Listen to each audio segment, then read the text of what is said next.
let's look at this from body positivity. Okay. Yeah, perspective of body positivity. And I think body positivity is a very common terminology today in terms of discussion when it comes to fashion and clothing. Especially since we have seen the price that supermodels have paid by remaining size 0, right? And they starve themselves, and you have a lot of food addictive behavior like anorexicism, like there's another bulimic thing that where you overeat and then you vomit, or you don't eat and you starve, right? These all have to do with body image, if you understand. Right. Now, why did that happen? That was a phase that came into media spectrum and all that about 25-30 years ago easily, right? The Me Too, which happened roughly about a decade ago, was another spurt of, the aspect that you were asking about, looking at it with the lens of not body positivity, but body objectivizing. So, am I being seen as an object to be acquired is a question that women often ask. So, let us look at the contribution that advertisements and media has done to this, right? Media as in advertising media has done to this. You have seen the car ads, you have seen the scent ads, you have seen the condom ads, where they always bring the silhouette of a woman. With a car, there is no reason for you to bring the silhouette of a woman, but they show you how sinuous the body of the car is by showing you how the woman's body is very sinuous. So there's a certain aspect to a woman's body, and this is a perspective for us to understand as a human figure. When you're an artist or when you're a sculptor, you see it. You see that there is a flow and there's a rhythm to the way your human body is designed. Right? It is, or if you're a sports person or if you're in yoga, you can't miss the fact that your body has got a certain flow and rhythm, and it automatically tends to make certain movements that are very beautiful, and that is because nature has blessed us with this. Now, when we speak about fashion and styling, and when we speak about it from the perspective of being sexually enticing, which is objectivizing for me, also exuding that energy about a person. What if a woman is designed to exhibit or expose how sensuous she is, and that's an internal aura of us, it's not an external requirement of us. What if that's a quality of this person, right? It has nothing to do with beauty. I'm talking about something totally different from beauty, right? Now, these are aspects that all come together. Unfortunately, in the Indian scenario and world over, clothing is one of the cheapest investments you can make right after food in terms of claiming what is your own. I like it, so I'm eating it. What is your problem? I like cheese, let me eat. So what if I become fat?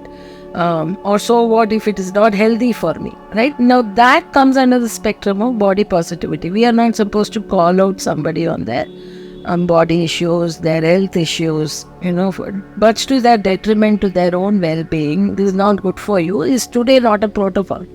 We cannot call out somebody. It's getting way too personal. We don't have permission to call out another person or say how thin they are, nobody. We even teach children not to make personal comments like this. So in a world where we are very inclusive, where we are being very liberal, are we liberal enough to include these aspects of women which are related to freedom, which are related to her own exploration of her sexuality, and whether she will be given the space for her to explore the kind of freedom that she was not brought up with.